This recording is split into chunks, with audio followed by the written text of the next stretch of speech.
Hey guys, I'm going to show you how to recover a TikTok account you can't access. If you can't access your TikTok account, there are ways to recover it. So, first, reset your password. So, open TikTok and tap login. Then, from here, select use phone, email, and username. So, if you want to log in using your phone number, just click on phone or email or username. Then, click continue.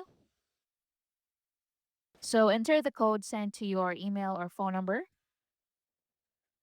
Then, follow the instructions to create a new password. Next, another thing you can do is to log in with a link account. If your TikTok account is linked to Google, Apple, Facebook, or another platform, what you can do is to tap login, then select the link account option, and sign in using those credentials. Next is to recover a deactivated account. If you recently deactivated your account, simply log back in within 30 days, and TikTok will give you the option to reactivate it. Now, if none of these methods work, you'll need to contact TikTok support and verify ownership of the account. And that's it. Thank you for watching.